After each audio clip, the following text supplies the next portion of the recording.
birinchi marotaba Enfieldga bordi va sinovdan muvaffaqiyatli o'tdi. Chunki juda og'ir, o'zimman Abduqodirga besh ketish kerak, qoyil qolish kerak. Endi keldi, shunda bo'shagan paytida olyapti, jang qilyapti va og'ir stadionlarga borib turib ham ularning sinovidan muvaffaqiyatli o'tyapti. O'zini yo'qotmayapti. Newcastle-ga bordi, do'stlar. Newcastle Enfielddan ham battarroq.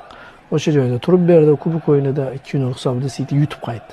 Va mana bu Enfieldda ham o'sha jarohat olguniga qadar fenomenal o'yin ko'rsatayotgan. Menga Abduqodirni paslari yoqdi, do'stlar. Pas bo'yicha ishlayotganligi odamga yoqyapti. Borgan sari har bir uchrashuvda qanaqadir skill qo'shilib borayotgandek tuyulyapti Husanovda. Shuning uchun bu o'yinda Abduqodir bor ishini qildi. Hattoki keyin tushmoqchi ham bo'ldi. Jang qilishga tayyor ekanligini ham Guardiolaga tushuntirdi. Va oxirida Abduqodir Husanovni hamma quchoqlab, boshqa qilib ketganini ko'rdingiz, yaxshi ko'rishadi. Abduqodir Husanovni yaxshi ko'rishadi. To'g'ri, ingliz sharhlovchilari, inglizlarning haligi boshqa millatlarni o'zlaricha past ko'radigan qo'shtirnochidagi mutaxassislari bor. O'shalar Instagramda ko'rdim.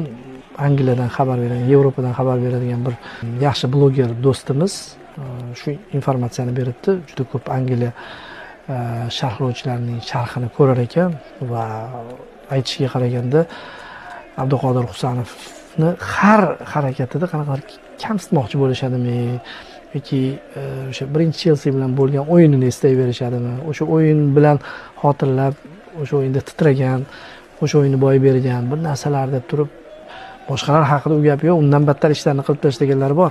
Mayli. Lekin Abduqodir ularga